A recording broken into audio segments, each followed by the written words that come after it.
fry onion and garlic. In here I've got 1 onion and half a bulb of garlic.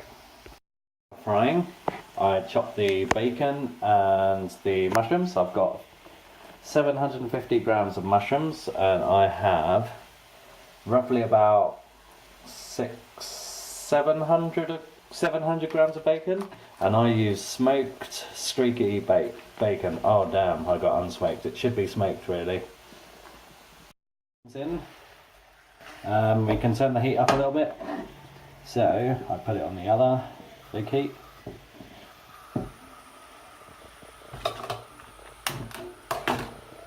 I thought crank the heat up a little bit now.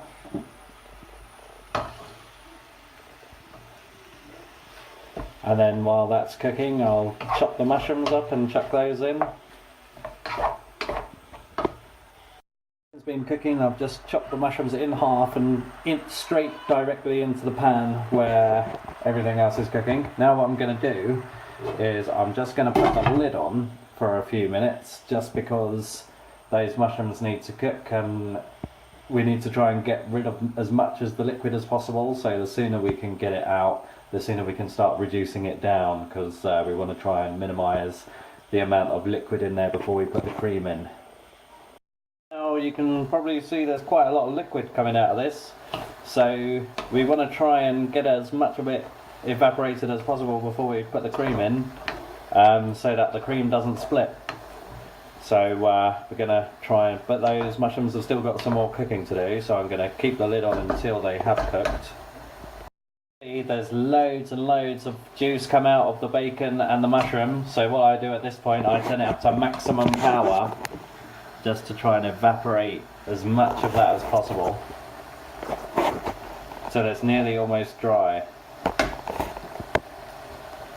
So it's starting to reduce a little bit, it's still not quite there. Probably going to need another 5-10 minutes of boiling it before we've evaporated enough.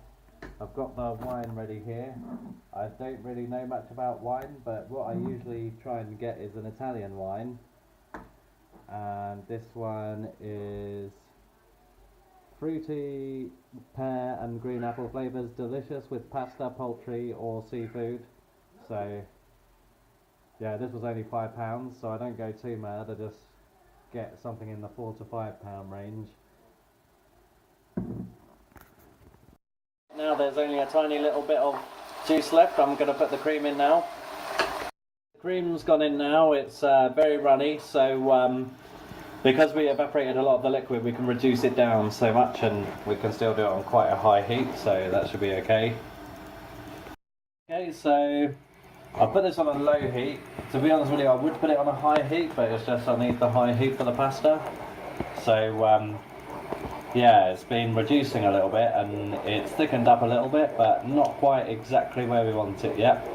Also, I've tasted it and it's not salty enough. Usually I don't add any extra salt, I just let the saltiness of the bacon just season it. So I usually find that when it's thick enough, it's also salty enough. I don't know whether that's a coincidence, but you can check it as you go.